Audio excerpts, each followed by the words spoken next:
Shalom Ubracha, nous poursuivons avec la troisième Mishnah du cinquième Pérek. Nous avons vu dans la Mishnah précédente que si quelqu'un a un doute, est-ce qu'il a profané du Hekdesh ou pas, est-ce qu'il a profité du Hekdesh alors qu'il n'avait pas le droit, doit-il apporter un korban hacham talouy ou pas? C'était une marloquette entre Rabbi Akiva et les Chachamim. Nous avons vu jusque-là que lorsque quelqu'un a fauté, s'il a mangé un kazaït de graisse interdite, il doit apporter un korban khatat. S'il a un doute, il doit apporter un hacham talouy. Lorsque quelqu'un a profané de ce qui appartenait au Hekdesh, il doit apporter un hacham vadaï, un hacham. S'il a un doute, est-ce que dans ce cas-là, il y a un hacham talouy? Chachamim disent que non. Le hacham talouy, ce n'est que pour une faute ou lorsque tu sais que tu as fauté sans faire exprès, tu amènes un korban khatat. Dans le doute, tu amènes hacham talouy. Mais Meïla, où c'est hacham, il n'y a pas de hacham talouy. On apprend d'un passou. Rabbi Akiva dit ici, on peut amener dans un doute de Meïla un hacham talouy.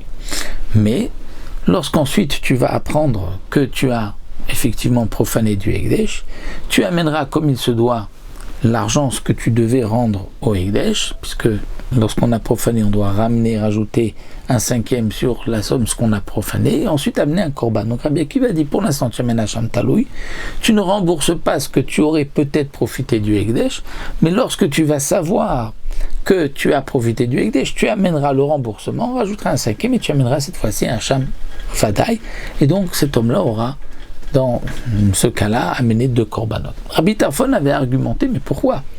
Puisque hacham, vadaï, hacham, talouy, c'est le même korban. Donc autant amener en une fois le korban.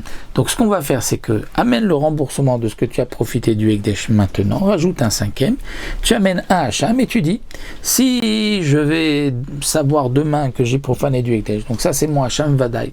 Si je vais rester tout le temps dans le safek, l'argent que j'amène comme remboursement, c'est un cadeau, et eh bien ce hacham sera hacham talouy.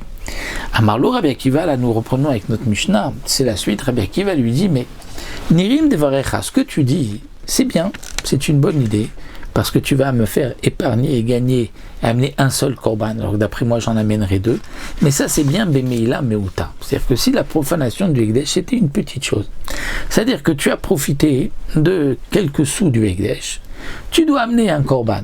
Donc au lieu d'amener deux fois un korban, alors tu dis, rembourse maintenant ce que tu as amené au Hekdesh, maximum tu l'offres au Hekdesh, c'est une nedava. Ça encore, dit Rabbi Akiva, je comprends. Mais, à Resheba, il y a deux safek, mais il a bemea mané. S'il y avait un safek, tu avais peut-être profité du Hekdesh sans mané. Et sans mané, c'est une grosse somme qui correspond, lorsqu'on parle de 100 mané pour Rabbi Akiva, la valeur de 100 mané, ça correspond à 2500 slaim. Parce que dans chaque mané, il y a 25 slaim. Donc 100 mané, c'est 2500 slaim. Et le korban vaut 2 slaim. Donc Rabbi Akiva dit, mais si tu as un safek de 100 mané, Lo yafelosh yavi hacham bishte slaim, il y avait safek mila be'ama mané. Rabbi Akiva dit, si tu as un safek de mané, d'après moi, tu amènes juste un korban de shne slaim. Si demain tu apprends que tu as vraiment fauté, alors là tu devras apporter 100 mané et tu amèneras un deuxième korban. Mais ce n'est pas sûr que tu amèneras les 100 mané.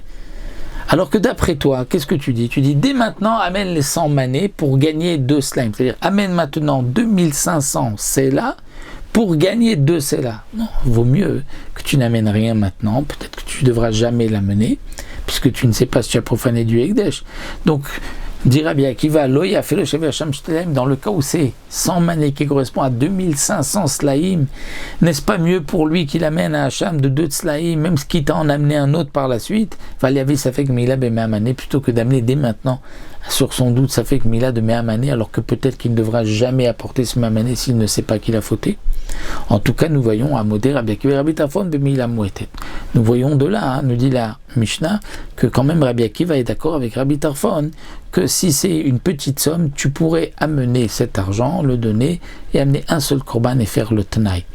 Mais donc, Rabbi Akiva vient dire que parfois, ta solution n'est pas toujours la bonne, parce que dans ce cas-là, tu risques donc de devoir débourser dès maintenant une grosse somme, alors que peut-être tu n'auras jamais besoin de débourser. Et la Mishnah termine, Aïcha, Shevia Chatata of Safek.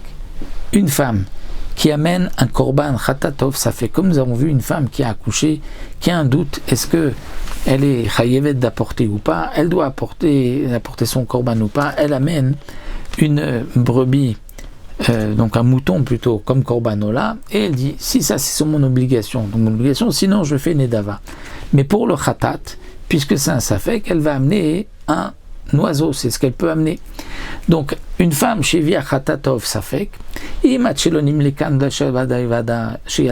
si avant d'avoir fait la Melika de l'oiseau, elle sait qu'elle a vraiment eu un bébé, c'est-à-dire qu'on a vérifié l'embryon, on a vu que c'était donc une fausse couche d'un embryon, donc elle doit amener un korban, alors Tasena Vadaï, puisqu'on est encore en la Melika, on va dire, allez, qu'elle fasse ce korban khatat comme si c'était vadaï pour son obligation. Chez Mimine, chez Mivialoda, parce que la même espèce qu'elle amène lorsqu'elle a un doute, c'est le même oiseau qu'elle doit amener lorsqu'elle est sûre. Donc comme nous l'avons vu plus haut avec le Hacham Talou et le Hacham, c'est-à-dire que lorsque une femme a un doute, on lui dit tu peux amener un khatat ta'of misafek. Une khatat be'ema misafek on ne peut pas. Mais comme la yoledet amène khatat ta'of, un oiseau pour khatat, on peut l'amener misafek, puisqu'il n'y a que la Melika, on va asperger le sang, mais on ne brûle rien sur le misbéar.